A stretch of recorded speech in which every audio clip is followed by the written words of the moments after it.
Gary Sosniecki is the author of The Potato Masher Murder, Death at the Hands of a Jealous Husband, published last month by the Kent State University Press.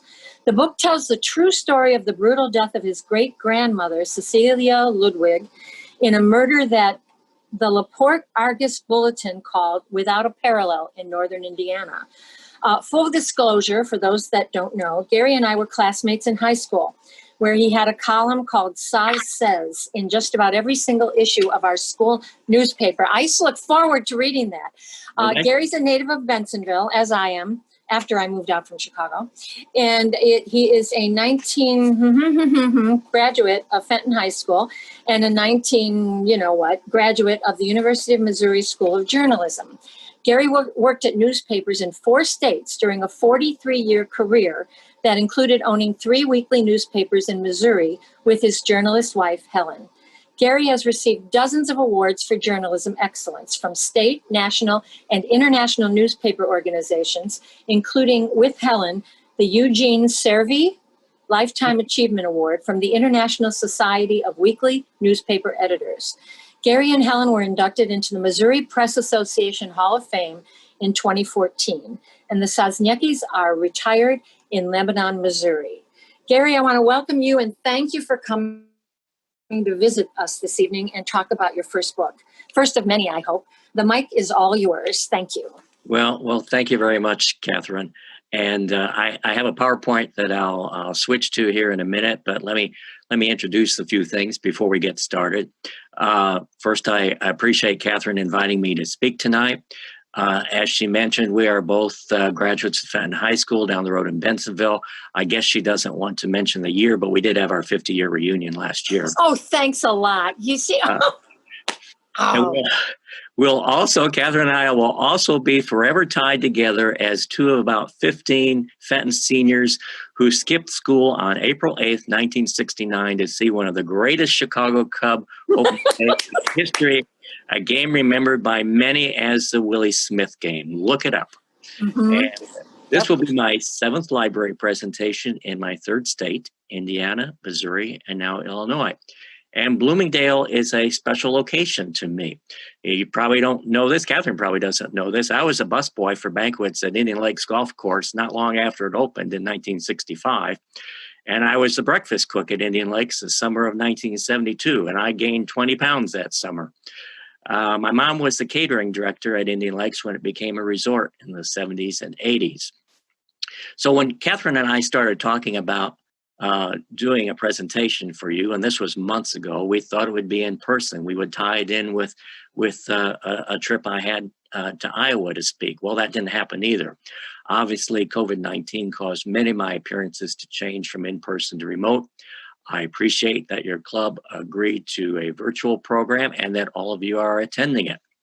I'm coming to you tonight from Lebanon, Missouri, and the beautiful Ozarks. I'm about an hour from Springfield, Missouri, and an hour and a half from Branson, if any of you have ever attended the music shows down in Branson. So thank you in advance for letting me tell you the story of how I uncovered the truth about my great-grandmother's violent murder by her jealous second husband, and then wrote a book about it. Now, if you pause with me just a second, I'm going to share my screen and get a PowerPoint on the screen. And I've done this a few times, and hopefully I don't screw it up. We tested it. And move this up.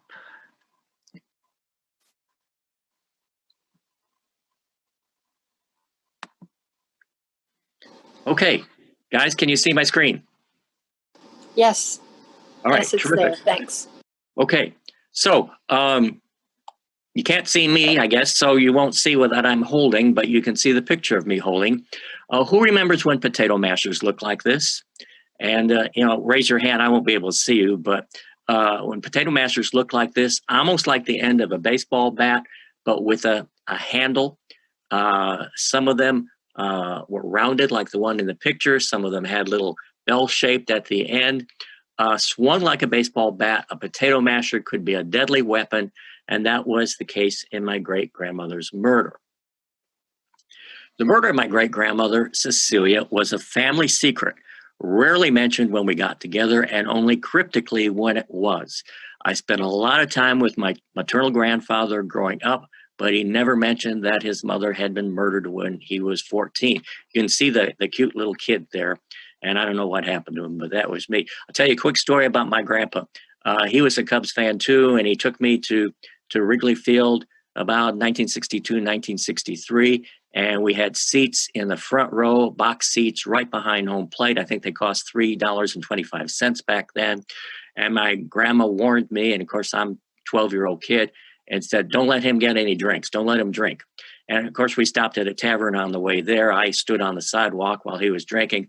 And then we went to the ball game, and all the games were on WGN back then, and my grandma counted the number of beers that he drank throughout the game.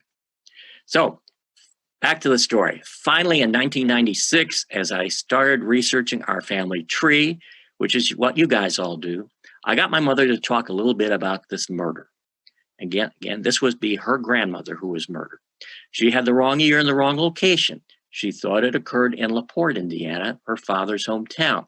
But she volunteered enough information to get me started on what became a 24-year quest to learn the truth. That quest began with a letter I wrote to Fern Eddy Schultz, the state-appointed historian for LaPorte County, Indiana.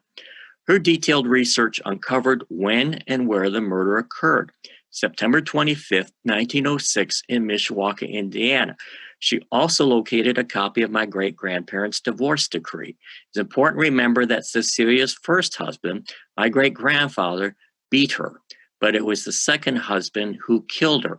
And by the way, this picture of me with Fern was taken on my very last day of research in 2018, when I met her just by accident at the LaPorte County Historical Society.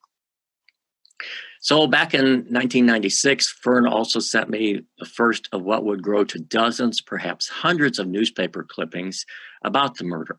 My journalism history professor was right when he taught us that newspapers are an important tool for historians. They were the main tool that I used. And heaven help us if we lose newspapers, if they cease to exist. It's going to be terrible for historians as well as genealogists. I wasn't the only family member who contacted Fern in 1996. Fern put me in touch with Paula Steiner, a distant cousin in California whom I didn't know existed. Paula shared what she knew about the tragedy and, most importantly, the only known photo of my great-grandmother and photos of Cecilia's parents, James and Christina Henderson. So this is my great-grandmother, Cecilia, the murder victim. This was a studio portrait taken in LaPorte, Indiana, and I'm guessing this was between marriages based on the age here. And James and Christina, the Hendersons were Scottish immigrants who settled in Kingsbury, Indiana, and about 12 miles south of LaPorte in the 1880s.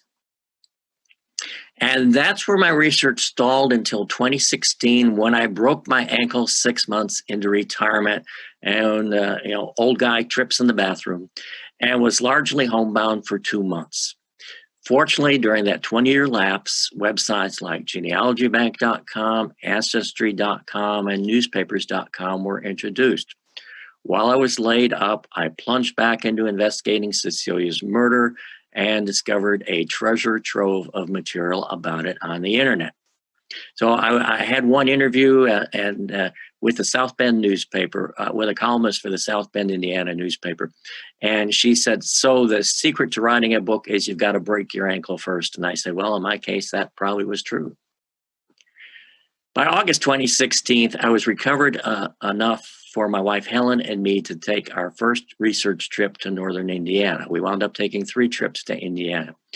That trip included a day reviewing the microfilm of the Mishawaka and South Bend newspapers and other reference material at the Mishawaka Penn Harris Library's Heritage Center, which was just a beautiful reference library. We also visited key locations in Elkhart, South Bend, LaPorte, and Kingsbury related to the murder. But the big disappointment from that trip was we went to the county archives in search for the trial transcript from the 1907 murder trial, and learned that felony cases were disposed of after 55 years. There was no trial transcript.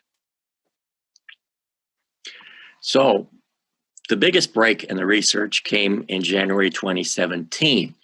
I had been in contact with Michael Vettman, who is an archivist for the Indiana Archives and Records Administration. I had learned that you could buy mugshots of prisoners, even going back to 1906, 1907. So I bought a mugshot of Albin Ludwig. I think it was $15, and Albin being the murderer, the second husband. And I bought a mugshot of his brother Gustav. They were in prison at the same time. Gustav was not as famous. He was just a burglar, but Albin was a murderer. So I began this correspondence with Michael Vettman. And I said, you know, this case was appealed to the Supreme Court. We can't find a transcript in St. Joseph County, which is South Bend. We can't find the trial transcript, but it was appealed to the Supreme Court. There was no appellate court there. It went directly to the Supreme Court. So I said, if you ever find the trial transcript, if you're just happen to be in the Supreme Court archives and find it, I'd sure like to know. Within a week or two, I got a phone call from Michael, and we've been corresponding by email, but I got a phone call, and he said, Mr. Sosniecki, I found it. So within days, we were in Indianapolis for the first of two visits to review the transcript. And you can see here on the left-hand side, this was a pretty fragile document, about 500 pages. We weren't allowed to photocopy it of course, but he did, we had to wear cotton gloves to look at, but he did allow us to take cell phone photos of the pages. So we took cell phone photos of every page that we thought was relevant. And then he also found an abstract of the transcript that was used in the appeal. And the abstract removed the questions and just gave the quotes of what the witnesses said at the trial.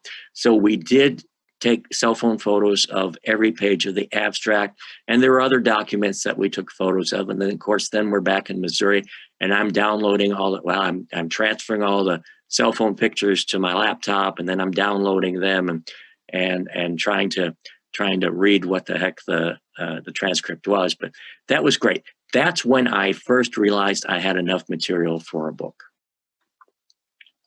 So that was 2016. I finished my first draft in February of 2018, and of course posed for the obligatory Facebook photo, which Catherine probably saw. And until a couple of weeks ago, all 12 drafts, there were 12 drafts, all my research material, all these loose leaf notebooks, these were all piled back behind me, behind my desk, and we finally had to remove them because we had a Zoom meeting where we both had to sit behind the same computer, and there wasn't room for two chairs if I didn't move them. So we moved them. Well, after I had a few drafts, I sent the first draft to 4 friends to review, just to make sure. Well, first I sent it to an attorney, the Missouri Press Association attorney, to make sure that I was okay. And then I also sent it to 4 friends. 3 of them were journalists and also published authors, and one of them was our local library director.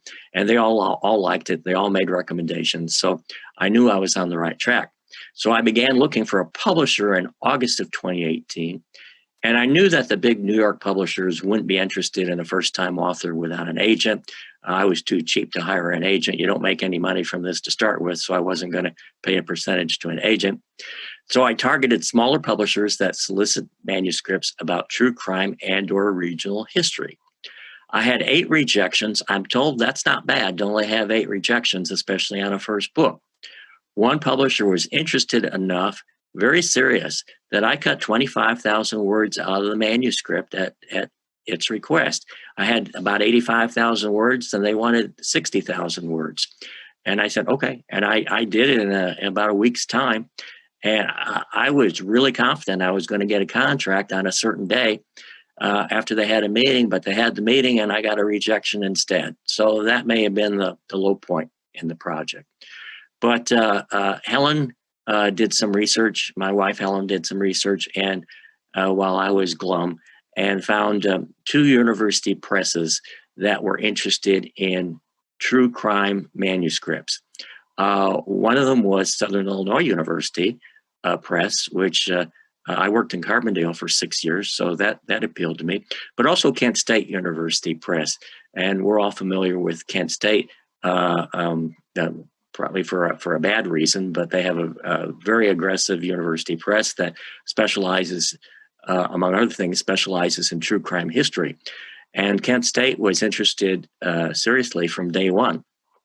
So I signed my contract here in September 2019 and completed in this picture here, I'm completing my review of the page proofs. Well, this was reviewing the index in March, and the next month I completed my review of the page proofs. If you think about this, the contract was signed in September of last year, and the official publication date was August 11th of this year, although it was available a month earlier. The official publication date was August 11th.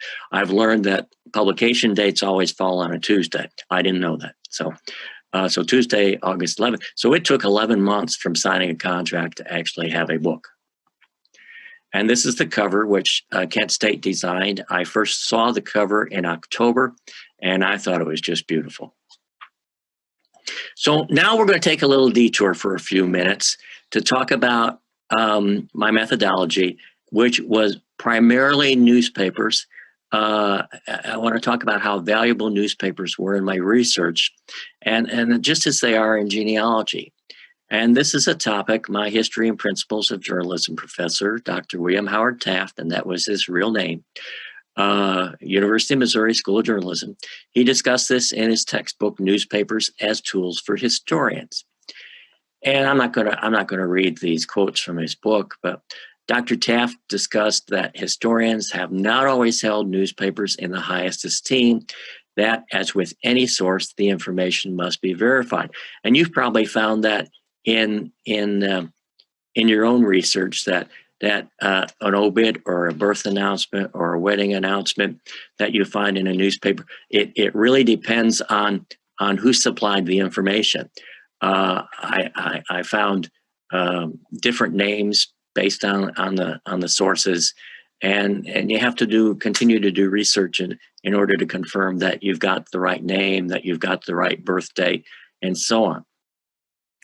So I found the coverage of my great-grandmother's murder varied based on the newspaper reporting it, especially in the cities with competing daily newspapers. In those days, South Bend, Elkhart, LaPorte all had 2 daily newspapers. Mishawaka had 2 weekly newspapers. All those cities were covering this story. Each newspaper covered the murders, some of them reprinting articles from other newspapers with only minimal changes. You can see from my bibliography that I used 25 different newspapers in my research. You can see from my notes here from chapter 7 that I even used newspapers as a source for that day's weather. The Elkhart newspaper in particular had a little ear at the top of the front page next to the name of the newspaper, the Elkhart Daily Review, and it would say Miles weather forecast. Well, Miles was a business that was sponsoring the weather forecast, so it's just like today. You know, you're listening to a Cubs game, and now the relief pitcher is sponsored by somebody, and which gives you a business to complain about when the relief pitcher throws a home run ball. But the weather forecast was sponsored by somebody, and the weather forecast, Elkhart being only about 12 miles away from Mishawaka, I was able to write about what the weather was on a particular day. So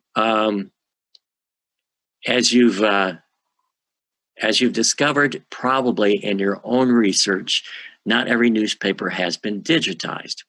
If it isn't digitized, hopefully the newspaper you need has been microfilmed. In our case, the newspapers we needed from Mishawaka and South Bend, which was the most important newspapers, were available only on microfilm. So before we drove 8 hours to northern Indiana, again, we're in southwest Missouri, we obtained the lists of microfilm available at both the Mishawaka and Elkhart libraries. In particular, we needed the Mishawaka library, but we also did a little research in Elkhart. Don't forget the value of city directories in your research. whether they be digitized, microfilmed, or in the library as a reference room. I used city directories to determine which neighbor lived in which house on the street where my great-grandmother was murdered. I also used city directories to track where her killer, Alvin Ludwig, lived and his occupation after he was released from prison. If you're visiting a library or historical society in person, and I'm sure the folks at the Bloomingdale Library would say this, plan ahead to maximize your time. Know exactly what you need before you go. It's easy to get distracted and run out of time before you've seen everything that you want to see. And you can see here the list that we made before we went to the Mishawaka Library, exactly what we were researching. I bought subscriptions to 3 websites, genealogy websites. I probably used genealogybank.com the most because it offered the Elkhart newspaper. These sites, you can see that they all brag about how many newspapers they have. Find birth, marriage, and engagement announcements, hometown news from and more from all 50 states. That's great. They don't all have the same newspapers. Newspapers.com claims to be the largest, 18,400 newspapers. I used newspapers.com primarily for coverage of the case from outside the immediate area. This story here from the Indianapolis News is about the premature death of the young South Bend reporter who did the best job of covering my great-grandmother's murder. There were a lot of tragedies. Besides the murder, there were 2 principals in the case who died before their 40th birthday. This reporter was one of them, and the prosecuting attorney was another one, tragic death. So besides all the historical documents available on Ancestry.com, and there are a lot, it's great for tracking down living relatives and family trees, although not all are accurate. Not all the family trees on Ancestry.com are accurate. That takes more research. But I'll tell you later in the presentation about how important discovering Chuck Ellsworth was to my project. And you can see here, this is where I tracked down a relative related, a half-sister to Chuck Ellsworth. And that was really a big plus for me in investigating this case. I'll talk more about that later. As a last resort, if a newspaper isn't available on digital or microfilm, especially a small town weekly newspaper, call the newspaper and ask if it has a bound volume for the year you need. If it does, the newspaper may allow you to make an appointment to search through it. Most newspapers that small don't have time to do the research for you. You want to call the library to the library in that town too, to see if they have bound volumes or if they have microfilm of that newspaper before you drive to that town to search for it. So now we're going to go back to my book, The Potato Masher Murder. This is a map here of northern Indiana. The story takes place in 3 of Indiana's northernmost counties, a region sometimes called Michiana. This is a lot closer to you guys in the Chicago suburbs than it currently is to me. You can see the dip of Lake Michigan right here. So the Cecilia's family, the Hendersons, settled in Kingsbury, which is in LaPorte County. My great-grandfather, Charlie Hornberg, who was Cecilia's first husband, was from LaPorte City.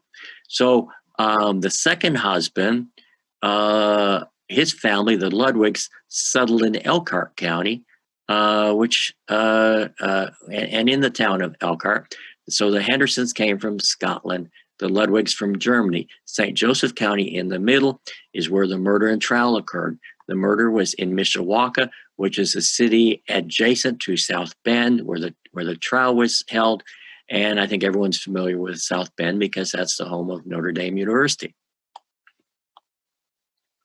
Cecilia was 15 years old and 7 months pregnant with my grandfather when she married Charlie Hornberg in 1892. Let me repeat that, 15 years old and 7 months pregnant when she got married. So you think you've got problems with your children, you can just imagine how the Hendersons felt about this. A daughter, Lyle, was born 2 years later in 1894, but the marriage broke up 7 months after Lyle's birth when Cecilia moved out of the house.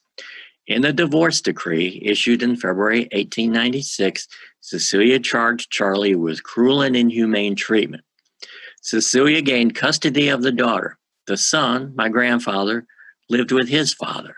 The oldest photo I have of my grandpa, and you saw an older photo of him earlier, but this is Grandpa Hornberg at age 23 on his wedding day. It was about 10 years after the wedding, 10 years after the murder. I'm sorry. Excuse me. The divorced Cecilia met her second husband, Alban Ludwig, pictured here, that's his mugshot, in February 1901 in Elkhart when she was working as a domestic. She was working for Reverend Townsend in Elkhart. Alban was the new owner of a saloon on Main Street in Elkhart. You can see here from the newspaper when Alban got his liquor license. A bank is in that location now. It was right at the main intersection of downtown Elkhart. The Monument Saloon was the name of it. It was named after a Civil War monument, which was a few blocks away. Alban and Cecilia were married on November 1, 1901. They were a mismatched couple from the start. Alban was 7 years older. Cecilia was at least 3 inches taller and quite a bit heavier. Alban would claim later that Cecilia, quote, did not have any money or many clothes at the time of their marriage. I did not care about it, he said. I married her only for love. So the newlyweds tried living with Alban's widowed mother in Elkhart, but after Cecilia was accused of striking Alban's mother, and 10 days later, her sister-in-law, the couple was booted out of the house. They lived elsewhere in Elkhart until Alban was able to sell the saloon. In 1903, they moved 11 miles west to Mishawaka for a fresh start. They bought a house in a new neighborhood at what then was the north edge of town. So the Grand Trunk Western Railroad was right behind the houses. The railroad depot was here, which made it convenient for Cecilia's mother to come visit from Kingsbury. And these were the only houses on the block right then. These buildings here, there was just open fields across the street. So everything on this map here was important in the book. Alban found work as a shoemaker at the Mishawaka Woolen Manufacturing Company, a leading employer often called the Rubber Works because it made rubber shoes. All right, tension in the marriage, lots of tension. Alban, who was said to have a ferocious temper, had caught Cecilia with other men, twice in their own home, once hiding in a bedroom closet with a boarder. Alban went to work early in the summertime. The factory work was very early because there was no air conditioning. Alban came home at 7:30 in the morning because he'd forgot what he said was his clock. I assume it was a pocket watch. He saw Cecilia's clothes on the bed, and he found Cecilia and the boarder, a fellow by the name of Smoke Minen, in a closet. Alban never said what their state of dress was in that closet, but my guess is that there wasn't a lot of clothes, since there weren't a lot of clothes because Celia's clothes were on the bed.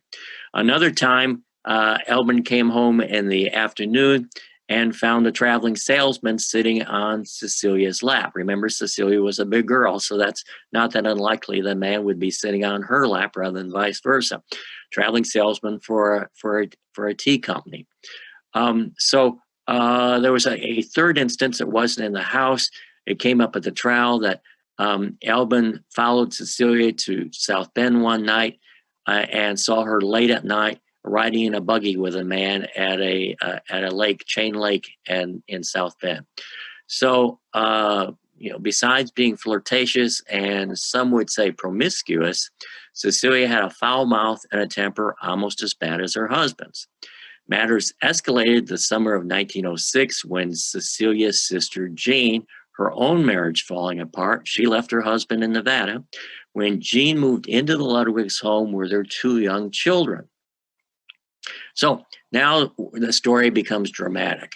On the evening of Monday, September 24th, 1906, Elbin surreptitiously followed the two women to the four corners of downtown Mishawaka and to watch them talk to two men. So since Jean moved in, Jean and Cecilia were gadding about town even more than when Cecilia was gadding about town on her own. And they'd been out that afternoon shopping supposedly for shoes. And they came home in time for supper, the evening meal, and then they wanted to go out again.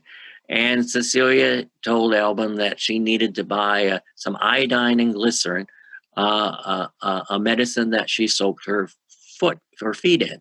So they went to the A.P. Graham drugstore on the north side drugstore, north of the St. Joseph River. And Elbin followed them at a distance and watched that indeed they did buy the medicine. But then instead of returning home, they continued walking to downtown Mishawaka, which was across the St. Joseph River. It was about a 15-minute walk. I've walked it myself. I've timed it. And Elbin was here. He was standing here in front of the Milburn House, which was a hotel and a tavern, a well-known historic hotel and tavern even in those years. And he watched the women come down the street. They stopped and peeked through the window of a tavern, a saloon on this corner. And then they walked across the intersection to the northwest corner and in front of A.P. Graham's South Side drugstore. He was a smart entrepreneur. He had drugstores on both sides of the river. And, excuse me, there they met a man named Ackerman, who Elbin referred to as the bridge man. I don't think Elbin ever knew what his last name was, and nowhere can I find what his first name was. His name was Ackerman. So here you've got two married women talking to this good-looking young guy who worked on the bridge in over the St. Joseph River. So the three of them take off. Cecilia and Jean, they take off here to a boarding house, Anna Herzog's boarding house, and Ackerman goes inside and finds Fred Young, and he says, "Fred Young, Fred, the Cecilia and Jean are looking for you." So Fred also was from Kingsbury. He was a widower. He had a couple of kids, but the kids were not with him. He had moved to Mishawaka for work. And Fred had been hanging out at the Ludwig house. He had been there for meals. He'd been there the day before for meals. And, this just drove Elbin nuts. My thinking from my research is that Fred probably had a thing for Jean, Cecilia's sister. And Jean had left her husband, brought the kids with her. And so I think they had a thing going on, but Elbin suspected that Cecilia and Fred had a thing going on, and Elbin suspected that Cecilia had been meeting Ackerman in the afternoon. So they returned to the house. I've forgotten an important part here. So Elbin walks up here to the corner. He sees this going on, but he sees a policeman here at the corner. A patrolman by the name of James Anderson. And Elbin says, "Officer, do you know who those women are?" "Well, it's dusk now." So so the patrolman walks across the street. He walks maybe 3/4 way across the street and then walks back to Elbin. And he says, "Well, that's your wife and her sister. I see them around town a lot." And, Elbin's probably thinking, "Yeah, I know you do." So Elbin tells them, "Okay, I just wanted you to confirm that so you knew in case something happened." Mysterious reply, "in case something happened." So again, the three of them go back to the house. Elbin goes back to the house, a different route about the same time, and an evening of quarreling followed. Sometime between 1:30 and 2:30 the next afternoon, neighbors saw smoke coming out of the Ludwig house, out of a second-story window. Rescuers climbed through a window above the porch and discovered Elbin Ludwig seemingly unconscious on the bed of their upstairs bedroom. He was bleeding from razor wounds to his throat, arms, and legs. The wound to his leg was particularly deep, 3 inches deep. Did not hit bone, but it was bloody. Mishawaka firefighters, and this is a hook and ladder truck that they drove about that time, Mishawaka firefighters extinguished the fire, which originated in the bedroom closet. The closet door was closed and a rocking chair had been placed in front of the door. Inside the closet, they discovered the nude, charred body of Cecilia Ludwig. The fire chief later said her flesh looked just about like a real hard-baked chicken. You can imagine how the newspapers handled that quote. So, by the way, if I was in the right house, and I'm not sure of that because the house numbers changed, I've been in that closet. And one other point here, this came this came from the logbook, the actual logbook of the fire department, and we did find that at the Mishawaka Library. The death certificate, which I found online, death certificate said Cecilia died from the shock of being burned. But how did that happen? We know that they argued beforehand and that a wooden potato masher was used as a weapon, but we don't know who used it first, Albin or Cecilia. So quickly here, here's the theory. The prosecution theory was that they quarreled again at the dinner table, what we call today lunch. And again, not surprising, that Albin somehow got a hold of the potato masher and chased Cecilia upstairs to the bedroom with the potato masher. And when they got upstairs to the bedroom, he conked her on the head, knocked her unconscious. She collapsed. He dragged her into the closet. Then at some point, either before or after setting her on fire, he found a razor, a straight razor, and started cutting himself up. Cut himself on the throat and on the wrists and on the legs. Now, there's one theory that he did some of it before he set her on fire. Another theory that he did it all then, and some that he did it afterwards. There was blood scattered around the house, so we don't know.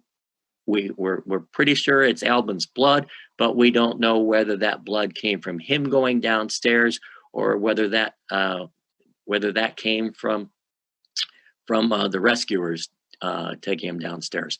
So we don't know how that happened. Now, the defense side of the story was that Cecilia may have poisoned Albin at lunch. The cup of coffee tasted sour, it tasted bitter. Remember that Cecilia had gotten iodine and glycerin the night before, which is poisonous if you drink it. So he felt sick after lunch. He went out and sat on the front porch for a few minutes. Then he went upstairs and laid down on the bed. He was not feeling well. Of course, he had an upset stomach. It could be stress too. His life is falling apart. But he's laying on the bed and he realizes that there's a $1,000 life insurance policy that Cecilia would be the beneficiary if something happened to him. And again, he's thinking, I may have been poisoned here. So he starts looking for it, and it's not in the dresser. So Cecilia and Jean, they're getting ready to leave. They've been packing, and so Albin goes into the closet, walk-in closet where Cecilia's trunk is, and starts looking for the insurance policy. So about this time, Cecilia comes upstairs. Again, this is the defense theory. Cecilia comes upstairs, and she's holding the potato masher, and she says, "What are you doing?" "Well, I'm looking for the insurance policy." And she says, and I'll abbreviate here. She says, "USOB." And she says, "What about the property?" And Albin says, "Well, you don't have to leave, but if you leave for a couple of weeks and you're coming back, that's fine. Everything stays as it is. But if you're leaving for good, you get half." And she says, "USOB, I want it all." And Albin says, "Only if the court would have that. Otherwise, you get half." And she calls him SOB again. And she takes a swing at Albin. Albin deflects the potato masher, again, this wooden potato masher. It falls to the floor. He grabs Cecilia by the neck and pushes her against the wall. And her head hits a wooden, a wire hook.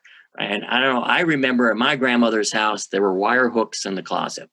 And so you think about your grandmother's house, there may have been wire hooks in the closet. So that's where the head wound would come.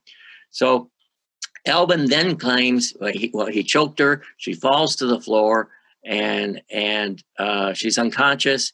And he claims that the kerosene lantern fell and sets her on fire.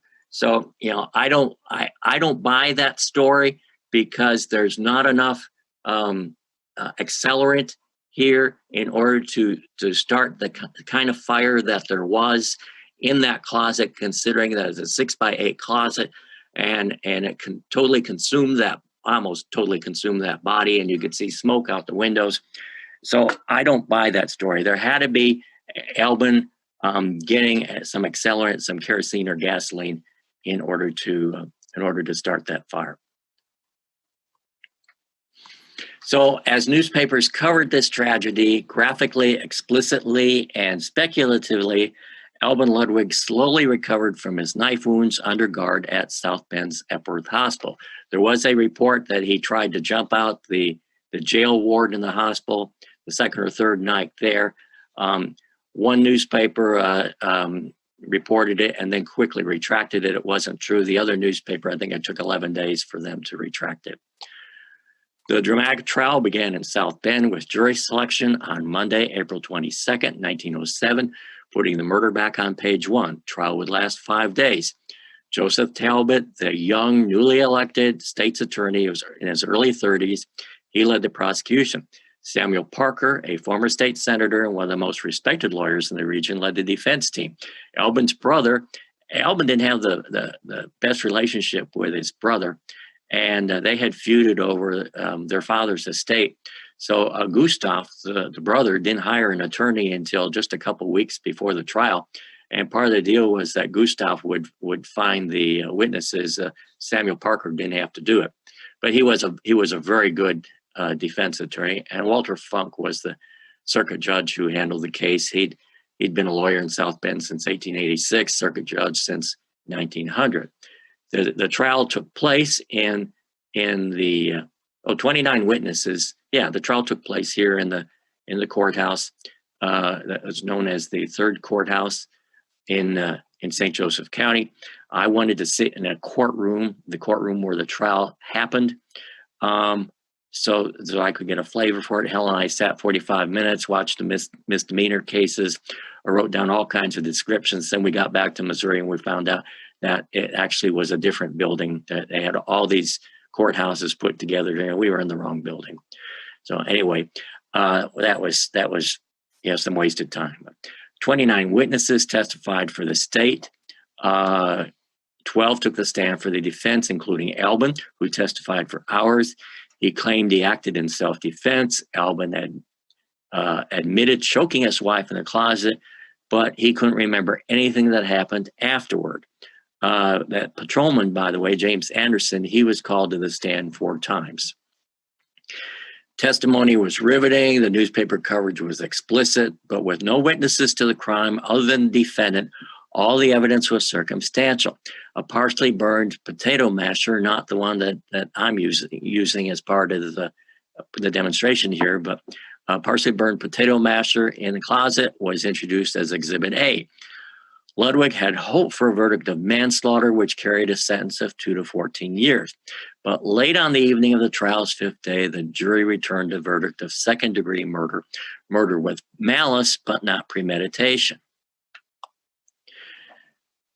There's no question in my mind that Albin Ludwig killed my great-grandmother and that a potato masher was used as a weapon. But who swung it first, Albin or Cecilia? We've already discussed that. I wonder if the verdict might have been first-degree murder, more serious charge, or just manslaughter if there had been fingerprint technology, if there had been blood typing, if there had been DNA testing available to determine if those bloody fingerprints found around the house had belonged to Albin or to those who rescued him. I wonder whose fingerprints were on that bloody straight razor that caused Albin's wounds. Were they Albin's fingerprints, or might they have been Cecilia's? Might there have been a fight where Cecilia grabbed the razor and attacked Albin? We don't know that. I wonder if a tin can found in the closet had contained gasoline or kerosene, or if it simply smelled like smoke. I wonder what the impact was of the crime scene having been accessed by neighbors and even snoopy reporters like me before the investigation was completed. I wonder why Albin's brother Gustav was allowed to sweep up debris in the closet, then testify about evidence he supposedly found there. Or did he plant it there? I wonder if today's technology would show that Albin's coffee cup contained traces of poison. He thought the coffee Cecilia served him at the noon meal tasted peculiar that day. And I wonder if Albin's sentence would have been harsher if Cecilia's sister Jean, who witnessed the quarrels leading up to the murder, could have been found to testify. Albin Ludwig was sentenced to life in the Indiana State Prison north in Michigan City. He served about 16 years, a term not uncommon for Indiana life sentences of that era.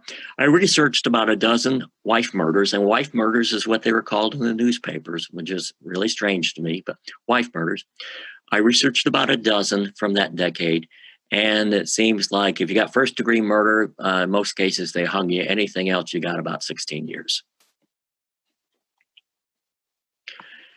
Albin returned to Elkhart. He followed his parole instructions, and for many years he worked in the restaurant business, including in this building on South Main Street. He died in 1954 at age 85 and is buried in an unmarked grave in Elkhart's Rice Cemetery.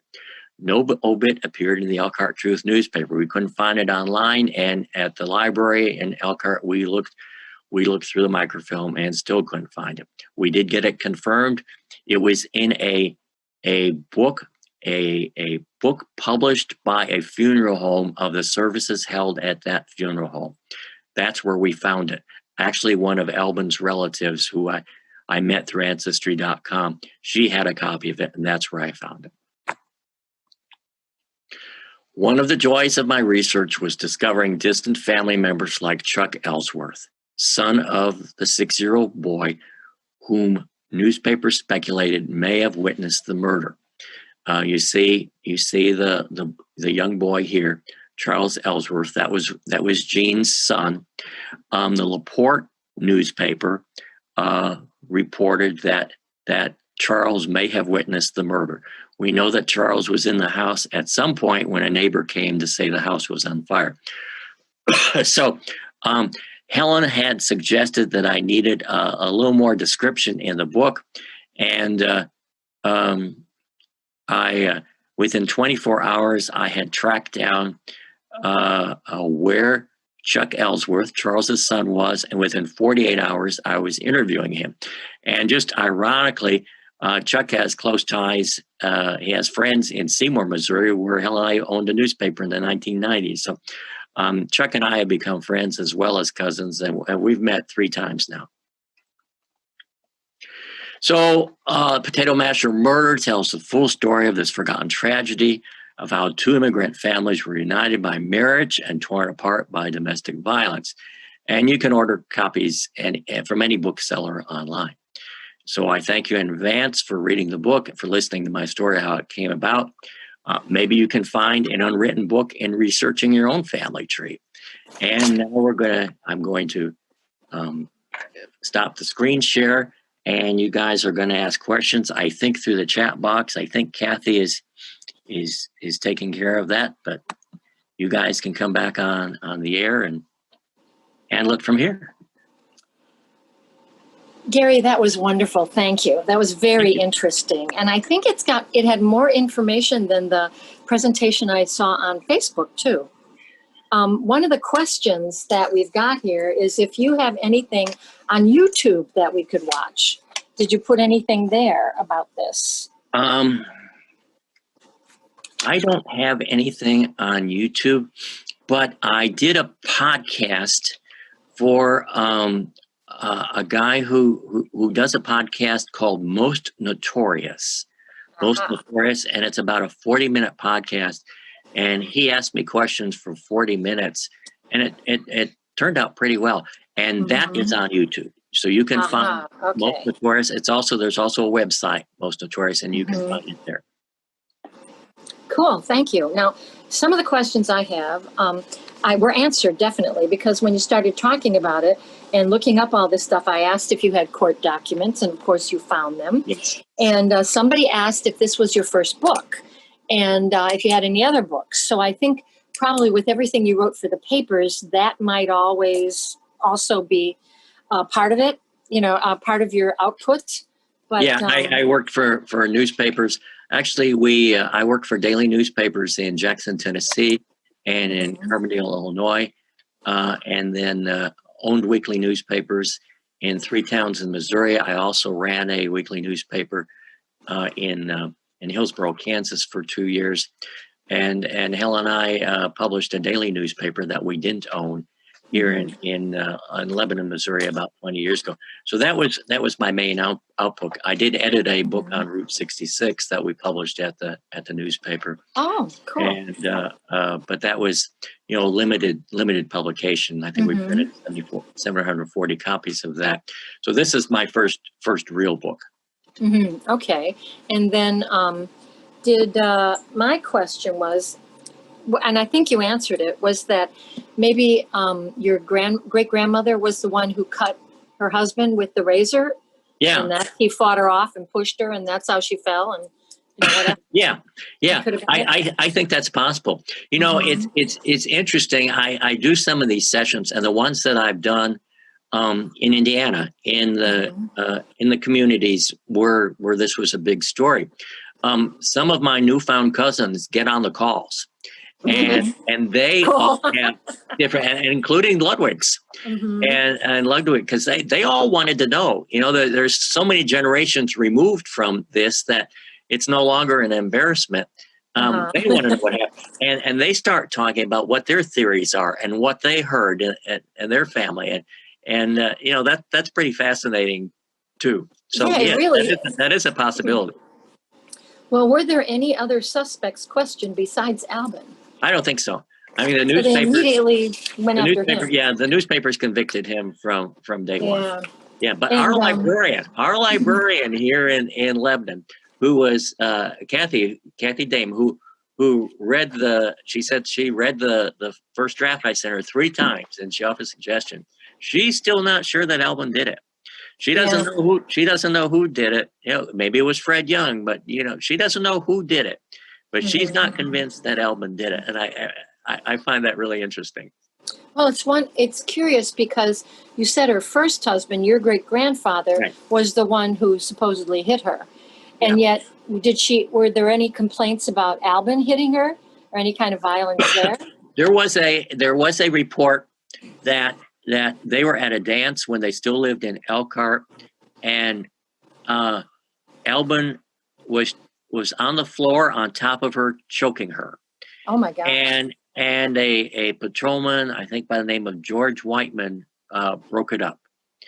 And ironically, George Whiteman sponsored Albin's parole. So there's a lot there that would be interesting to know. I know one of my friends who reviewed it said, don't get too far off the main story, but I think that would be interesting. What the heck happened there?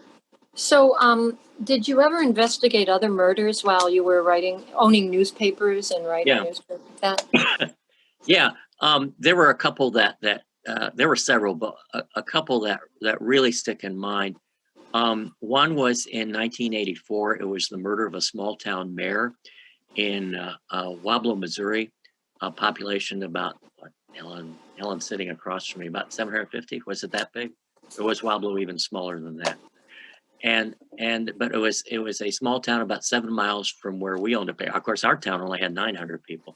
But he was murdered, and we everyone. It was he was 70 years old, and there were 2 70-year-old men, approximately 70-year-old men, who originally were charged with the crime. One of them, the case was dismissed, but one of them did go to prison for second-degree murder. And it was a fascinating case. It was right across the county line for us, which made it a little difficult for us to cover, because we were dealing with a sheriff in another county who we knew, but not as well as we knew our own sheriff. And the the story was covered by a Parade magazine, and if you all remember Parade magazine, Sunday Supplement, which in those days was really and Helen is just pulling up a sign here, 464 population. Okay, that's Wablo. So supposedly it was over an ordinance banning hogs from the city limits. This is rural Missouri. So Earl Romsberg went to prison for it, and it was funny. We were having lunch at the Trading Post Cafe on the Saturday of the funeral, and I'm not one of those reporters who'll go up and sit through a funeral. I won't. I suppose if I was a reporter covering the president of the United States and he died, yeah, I might. But I'm not one who intrudes with the family. I did go up and take a picture of the cars in front of the church. But so we're sitting at lunch, and about the time of the funeral, and I just mentioned to Helen, well, that's Earl Romsberg sitting in the next booth. I'm surprised he's not at the funeral because he's a farmer from Wablo. Everyone in Wablo would be at that funeral. And we finish our meal, and when you're a small town newspaper editor, this is not uncommon. Earl leans over and hands us a classified ad on a napkin, and it's for a 30-30 rifle. And it turned out that Ollie Cooper was murdered with a 30-30 rifle. So and Earl was trying to sell one. So that became interesting. But that was one murder that really sticks in the mind. If I ever write another true crime book, that's one that I'd be interested in. The other murder was Helen, 1989? I think it was 1989. It was the murder of a 24-year-old girl, Kelly Workman, who was mowing a rural church yard about 12 miles south of the town where we owned a newspaper, Seymour, Missouri. And it was right close to the junction of 3 counties. And she disappeared while she was mowing. And the churchyard had a Seymour address, but it actually was in Christian County, and her body was found in Douglas County. Helen, am I just saying that right? Remember it right? There's something similar to that. So there are 3 counties involved, and the investigation got, in my mind, got screwed up because there were so many counties, 3 different counties trying to decide what the jurisdiction was in this case. And I know at one point, it was a Wednesday afternoon, and I'm out delivering papers to the convenience stores, which is part of the job when you own a small town newspaper. Helen's alone in the office, and a guy comes into the office who we sort of knew. He comes in and he says, well, I'm the number 1 suspect in the Kelly Workman murder. I want to be interviewed. And Helen said, well, put him off and said, well, can you wait until Gary gets back? And he said, well, yeah. So I get back, and did he leave and come back? It was close to 5. It was close to 5. I didn't want to interview him. Helen didn't want to interview him alone. So I don't know if you can hear her. So he came back, and we interviewed him. When we sold that newspaper in '99, the young man we had trained to take over for us, he and a new reporter, they did a thorough investigation in this case. They made a big deal on the 10th anniversary, and they still write about it. The killer still has not been found. Oh, wow. So that's a real tragic murder that haunts. So those were 2 cases that are the most memorable. Yeah, it sounds like it. Did her first husband, your great-grandfather, right? Yeah. Did he ever get married again? Yeah, he did. He married a woman named Eva, and that's who my mother knew as her grandmother. My mother didn't know Cecilia because my mom was born in 1919, and Cecilia was killed in 1906. Mm-hmm. So by the time my mom knew her grandfather, he was married to Eva, and Eva was, for all intents and purposes, Eva was her grandmother. Well, wouldn't it have been her grandmother since she was born in, what, 1919? Yeah. So Yeah. who was her mother then? Well, who was her mother? I guess I'm confused. If your Okay. great-grandfather was William. Yeah. No, right? yeah, my grandfather was William. My great-grandfather was Charlie. Oh, okay, Charlie. Okay. All right. Yeah, Did so Charlie, get I'm married sorry first? if I misspoke that. Charlie That's my Charlie fault. was married to Eva, and and William was married to Lily, and William and Lily were my mom's parents. Okay.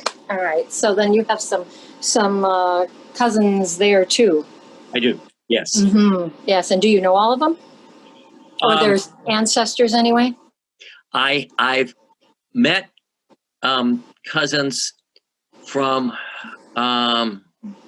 well, I have cousins who I have cousins from the Lily side, from my grandmother's side, but the cousins from my grandfather's side are ones who I met through my investigation into the murder.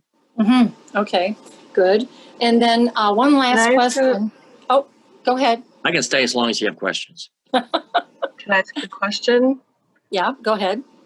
Okay, Linda asks, sorry to go off subject, but do you remember Antoinette Tony Raimondi from Fenton? Absolutely. Yeah. Oh, That's yeah. her sister-in-law. That's Okay. her sister-in-law. Yeah. Well, hi, Linda. Yes, Tony and I have been lunch buddies until the pandemic hit. She and I and Helen Dietloff have been going to lunch. And so I talk to her on Facebook all the time, too. Well, tell her I said hello. I will. I promise. I will. see her name on Facebook periodically, too. Mm-hmm. I don't think we're friends, but Facebook friends. Well, you got to fix that, huh? Yeah. Well, anyway, I want to thank you very much for coming. This has been really fascinating. And it's nice to know that you were able to find so much detail about this event, I will call it, instead of a murder, and just be able to flesh it out so much with all these people and these different characters. And I think we want to remind everybody that the book is The Potato Masher Murder. And I forget exactly the rest of it. Can you fill us in? Death at the hands of a jealous husband. Death of the, okay. But if you Google the Potato Masher Murder, you should find it. And did it anyway, yeah. And he certainly had a lot of reason to be jealous, didn't he? Wow. Yeah, he did. You know, there are no heroes in this book. No. They were both flawed characters. Yeah, it's really kind of sad. That's the sad part. And one of the Ludwig relatives said, "Well, I'm glad you didn't make Albin a total villain," and you couldn't, because one of the questions is you wonder why the marriage lasted as long as it did. Mm-hmm. Yeah, exactly. And also, you don't know for sure that he was actually guilty. I mean, the odds are he was, but the odds are, yeah. And I think he probably was. But you could make a case that someone else did it, or that Cecilia, that it really was in self-defense. There's stuff we don't know. I think if Jean had been there at the trial, Jean saw everything that was leading up to it. But Jean had left before lunch to get a livery service, a horse and buggy to take their trunks to the train station. So she had left. She was not present. And of course, the little boy, even if he was in the house, he's just 6 years old, so he wouldn't have been able to tell a great story. Wow. Yeah, that's too bad. But she kind of disappeared. They couldn't find her to have her testify. Well, yeah, and that would be Chuck Ellsworth's grandmother. And, he didn't know much about this either. But he according in talking to his grandfather, Jean went back out to Nevada probably because the grandfather had discovered gold. He was a mining engineer. Oh. And he was well in demand. And Ori Ellsworth, he was good, and he discovered some gold. And Chuck thinks that she went back to Nevada when he discovered gold, and then she left again. And that when she left again, that was for good. Okay. So it doesn't sound like she mourned her sister very much. No, all of those Henderson girls had multiple marriages, and there were a lot of conflict out there. Okay. Well, again, I want to say thank you very much. The Potato Masher Murder, the rest of it. And then it was published by Kent State University, right? Kent State University Press, right. Kent State University Press.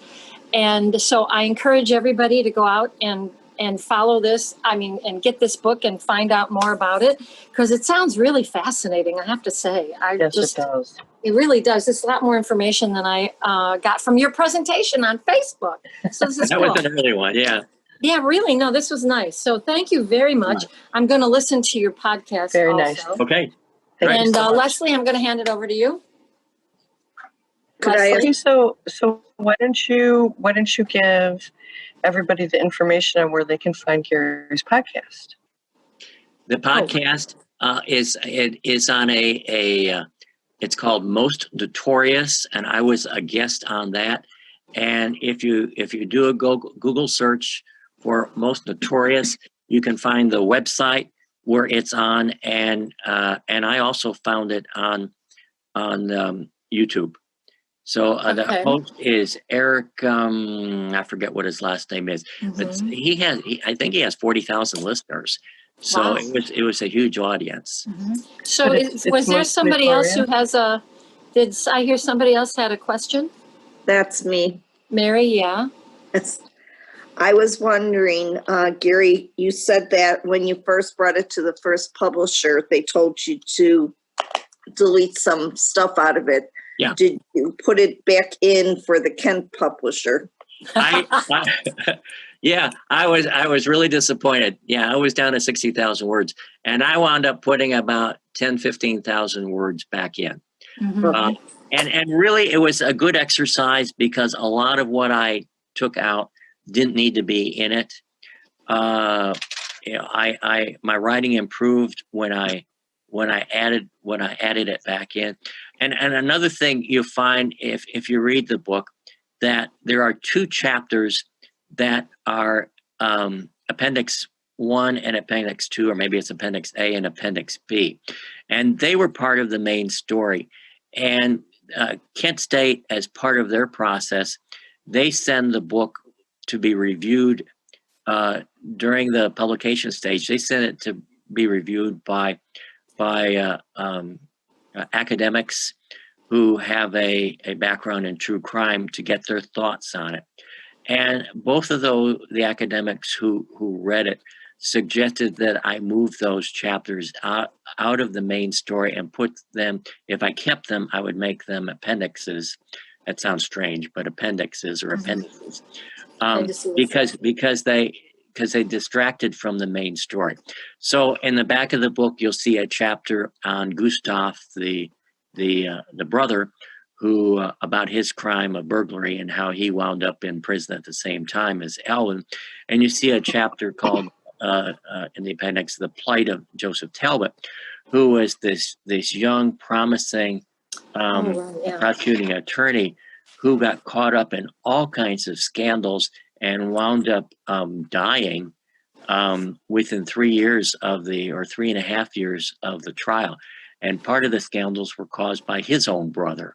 So there are some tragedies in this book beyond just the murder. Wow. How did he die, the prosecutor?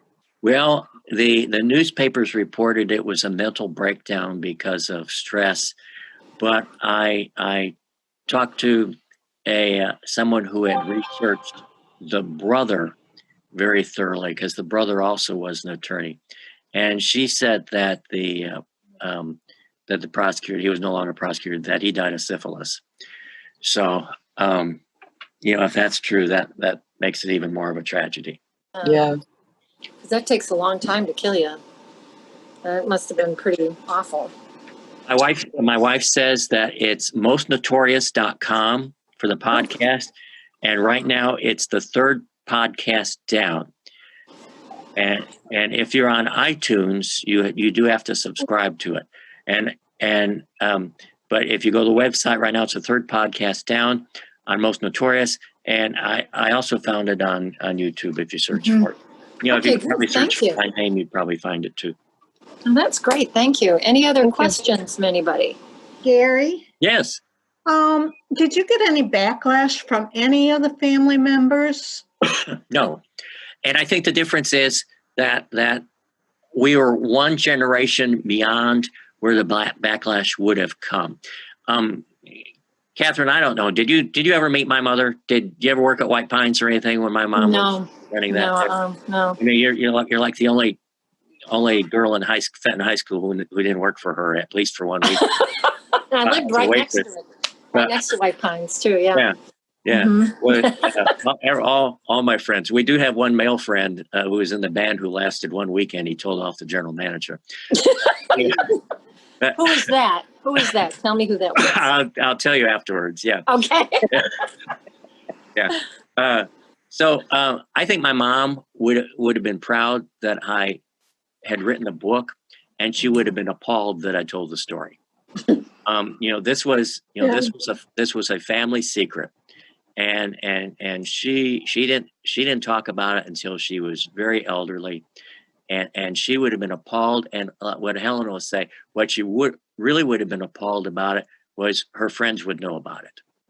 And my answer to that is that all of her friends' children are now reading the book, so they all know it now. Mhm. No, there was no other backlash, and the families wanted to know more, and even the two folks, the two Ludwigs descendants, and they weren't direct descendants; they were cousins. They wanted to know more because their family didn't talk about it much either. Mm-hmm. Mm-hmm. Still, it's fascinating, and like I said, I'm just surprised that with this much distance in time, that you can still find out so much information about it. It's all those names, everything. You have to look for it. And being a newspaper reporter by trade, it's like working on a long newspaper story, but you just keep after it and keep after it. Mhm. And someone says, well, what about this? And and then you go look for it until you find it. And if I had tried to write it 24 years ago, without all these websites, it would have been much more difficult. Yes, I'm sure. And you had some help too. People who that one man that looked up the transcript for you and that. Yes. That's really great. Yes. Get help like that, because that's a lot of work doing all that. Yeah. Absolutely. That's great. Well, are there any more questions, anybody? Think of anything else you want to put? Just one for me. Okay. Gary, how old was Cecilia when she died? She was 30. She was only, wow, that's young. Wow. Yeah. And she got around too. 15. Yeah. She had Yeah, she did a lot of living in 30 years. Yeah, she really, did. yeah. Oh, well. Well, again, I want to say thank you. This was all fascinating. And thank you, everybody, for coming. We really appreciate the nice turnout we had. And I hope you all go out tomorrow and buy Gary's book so you can read it for yourself. I do too. And find out all the extra stuff. Yes, absolutely. Find out everything else that he didn't have time to talk about tonight. And listen to the Most Notorious website. And what was the title of of your episode? Do you remember what the title is? Helen's got it right here. I'm sure. It is the 1906 potato masher murder of Cecilia Ludwig with Gary Sosniecki. So. Aha. Okay. 1906 potato masher murder. Yay. Thank you, Gary. Thank you, At least Helen. now I know what a potato masher is anyway. Yeah. Okay, everybody. Thank you very much. We're going to stay on for a couple more minutes. So I'm sure you all want to, well, you can stay on too if you want, but probably not. Anyway, we're going to stay on for a little bit, and I'm going to have a little chat with my friends. So thank you all very much for coming. I'm going to find out what the Cub score is. Yeah, good luck. I don't know. Boy. But thank you. All right, and thank you, everybody, for coming. Have a nice Thank you evening very much now. for coming. Yes. Yeah. Thank you so much, Good Gary. night.